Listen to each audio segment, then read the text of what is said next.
Hey, how's everybody doing? Good?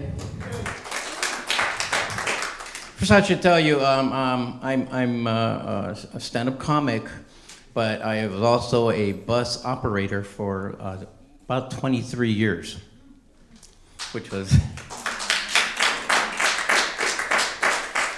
I've been through all kinds of slips and falls and near misses. I had never broken a bone in my body until one day. You probably all asked yourself this before. What is a bus driver doing? He's got to go to the bathroom. He steps on it. So I got to the end of the line. I'm like, oh my God, I gotta go. So I pulled the brake, I shut off the bus. But before you could open those doors, you have to release the air valve. So I go, psh. Then I run over to the door to go to push it, and I hear, I'm looking for a pencil because I heard something snap. And then the doors opened. And then as I went into the restroom, I'm like, wow, what the hell? And go to the restroom and washing my hands, and I'm like, wow. I look at my hand, there's like a purple mark here. I realized I probably broke my finger pushing the doors. So there goes my driving. So they take me out of service. Turned out I fractured it pretty bad. And they put you what is called light duty. So they moved me from driving a bus to the Red Line station in downtown LA, you know, the subways. I was like, oh my God. I had to sit here, and when people got off the train, they put me in a little vest, give me some schedules, and I'm supposed to tell people where they're going. Excuse me, I need so-and-so street. You want to go that way? You want to go that way? But after a while, I was getting a little bored, you know, so I started kind of messing with the people, you know. I'm like, I put these on, and people get off the train and they go, you look like Jack. Well, if you want the Stapleton, or you want to go up there and catch the blue line, it might help out. So all the cops there, they all started referring to me, and people on the train, they go, hey, Jack, hey, what's going on, Jack, you know. Occasionally I do a little De Niro for them, you know, a little bit. So, anyways, it got a little bit slow. I do everything I could to pass time down there, including trying to entertain everybody that worked there. Cops would come in with their drug-sniffing dogs and the bomb dogs and all that. They start telling stories. They told me, you know, the other day there was a lady, and she was standing right in front of the subway, and she was a little too close to the edge.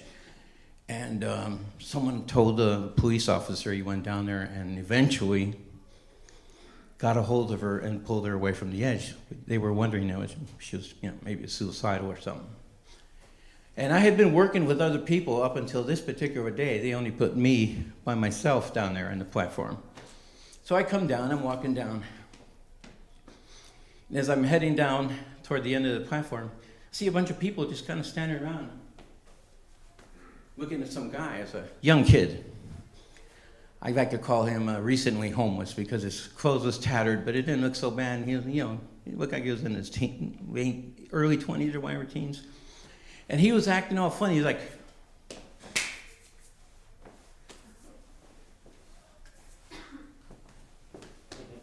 and I thought he was just being funny, you know. But he was like acting like he was gonna jump in front of the train. So I start walking because, you know, I'm not very noticeable in my bright orange vest.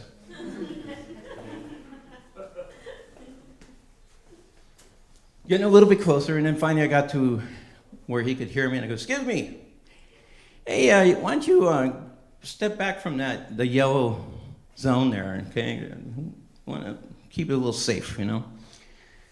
And the guy's just kind of looking at me and ignoring me, just like, keeps acting like he's going to do this. So I get a little bit closer, I go, hey, why don't you step? And then now he starts to walk away from me, kind of. And then you feel that gush of wind when you know the train's about to show up. And I could hear it coming into the tunnel.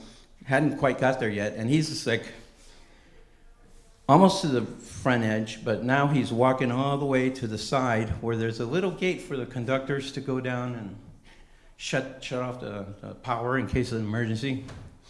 which also happens to be the opening of the tunnel as the train was supposed to be coming in. So I go follow him over there, and I'm going, hey, no, seriously, I'm gonna need you to walk back, step back. And then he got even closer, and then he grabbed onto the little gate. And he said, he isn't going anywhere. Now, here's the gate, here's the platform, here's the train. Well, I got my broken hand, right? And I'm thinking, well, I'm gonna have to do something, because I know this kid's gonna do this. It's really gonna be a lot of paperwork, you know? So I see the light coming around the tunnel. Shoot, the train's coming. I was like, oh, fuck it, man. I grabbed him, and I put my arms on him, and I lifted him up, and then the train went right in, pulled into the station.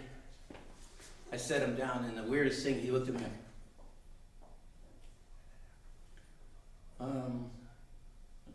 thanks. No, I'm okay. I go, look, trying to give an old guy a heart attack here? What's the matter? Like, he scared me there for a second. I didn't want to say, what, are you crazy? You know, I just wanted to be kind of nice and calm. So he said, well, okay, well, don't worry, I'm okay. And he starts walking toward the train, and then he hops into one of the cars, and he rides off.